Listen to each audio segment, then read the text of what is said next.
Yeah, Bernard does need a gas mask. He's in the middle of the traffic. I can imagine, right? There's a lot of the films. whole film everywhere. I tell you. Okay, thank you very much, Bernard. And as you can see, this is our section we call the Top Story section, and we're discussing World Environment. We're discussing World Earth Day in celebration of World Earth Day, which took place yesterday, and I have with me Desmond Majekodunmi, right? You got it, Majekodunmi. Don't let it harm me. Okay, don't let it harm me. That's it. So, Desmond Majekodunmi is an environmental expert, and today he's going to discuss with us the few things that we need to know. It's actually a lot of things we need to know, but we're just going to see how much we can touch on concerning our planet, how we can save it, the problems we are facing. So let's start with World Earth Day. I gather that is the 45th anniversary. How has it been doing so far? Has it been doing? Has it been successful? Well, when it first started 45 years ago in America, people were just like, hey, what are you guys doing? Earth Day, you want to have a day celebrating the Earth? Are you guys okay? I mean, you all must be balmy up there. You know how the Americans can be. They can be quite sarcastic. But the activists carried on doggedly, and they said, we will continue to celebrate Mother Earth at this day of the year, which is the 22nd. And it started growing a little bit, and after about 10 or 15 years, you know, more people sort of got involved and decided, well, it's not such a bad thing to celebrate the Earth. After all, we're getting so many things from the Earth, you know? True. We're getting so many lovely things, and we have all these beautiful birds and lovely trees, and so many things. At that time, the consciousness of how important it was to celebrate the Earth had not really sunk in. It took many years. In fact, it took a couple of decades for that consciousness to sink in. And it was only about 10 or 15 years ago when, you know, scientists were now getting very concerned because they were seeing certain changes in climatic conditions. Speaking of changes in climatic conditions, people hear of global warming, climate change, and they think it's just some big word that they used to bamboozle people out there. So maybe you should briefly explain to us. Yeah, absolutely. No, you're absolutely right. Because the scientists started seeing these changes. But, you know, the Earth's climate over centuries and centuries has always changed gradually, and there's little shifts, you know, that occur. You have certain types of, you have the El Nino effect, which creates a kind of shift in the rain patterns and the volume of rain, but it's a natural process. But what the scientists started observing was that this thing is happening too rapidly. And what were they observing? They were observing, first and foremost, that the average temperature of planet Earth seemed to have risen.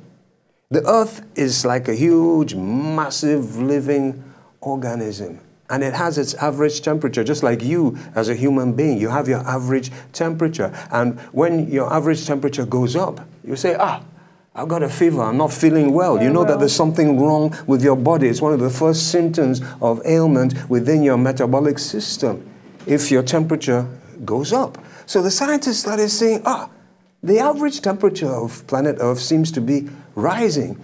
And they started becoming more alarmed and started taking more intensive measurement regimes all over the world. You know, there's meteorological organizations networked all over the world, and they were bringing in this data and examining the data, putting it through their computers, and they came to the incontrovertible conclusion that, yes, average temperature of the Earth is rising.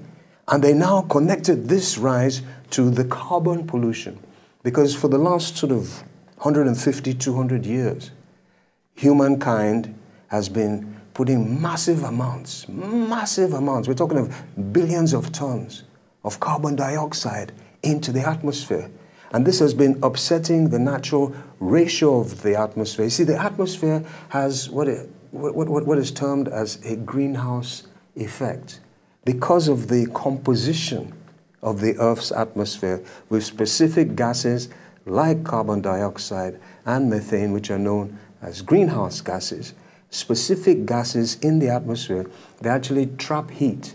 And that's what keeps the planet warm, and that's what enables us to have life on this planet. It's a very interesting equation because that particular balance allows just enough heat to stay in the planet. And that's why planet Earth is the only planet in our solar system that can support life. You don't have life on Venus, Mars, Neptune, we all hear those.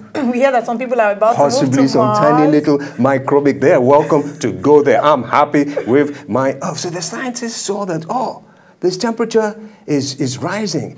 And this temperature rise is now causing climate change. Now, is there anything we can do to regulate this temperature rise? And what are the things we can do to regulate it?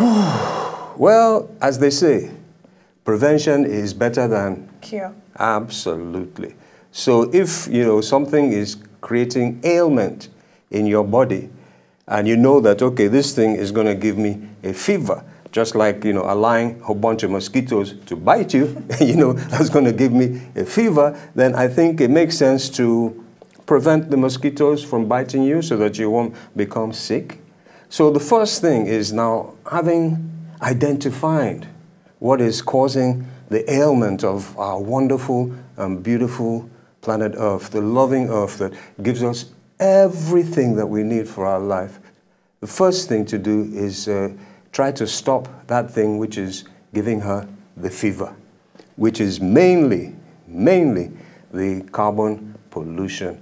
And there's a lot of treaties going on now, different international organizations, particularly the United Nations, is really getting strong on this. And they're saying, hey, we got to have treaties. We got to cut back on our carbon pollution. We got to identify different ways of giving us energy. Because one of the main sources, not the only source, but one of the main sources of the carbon pollution is actually the way we generate our energy. Most of our energy, unfortunately, is generated by burning fossil fuel, coal, diesel, petrol, gas. All these things pour loads and loads of carbon dioxide into the atmosphere. That's why there's a big move now for looking for alternative energy systems. But there's another thing that also can be done, and that is to just allow nature have her way. Okay. Nature has a natural way. It's a perfect system. I mean, how perfect a system can you get that, hey, what you breathe out, the trees breathe in.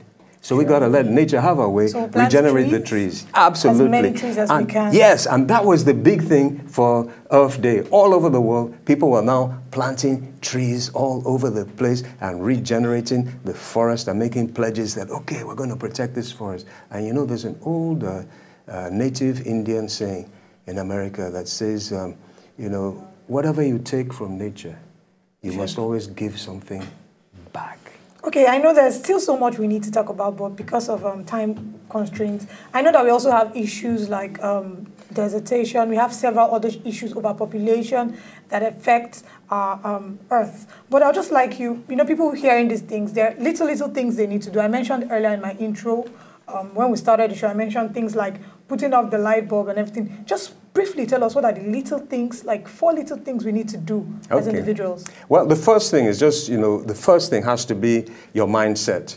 You just have to agree in yourself that, hey, my whole life and the life of my children and everything I love depends on a healthy environment. The air I breathe, the water I drink, the food, it all comes from a healthy environment. So the first thing you got to do is acknowledge that and then find different ways of protecting that environment. A very easy way is just to join some of these NGOs. There's great NGOs. The Nigerian Conservation Foundation, just Google that up. There's Fade Africa under Newton Jubona.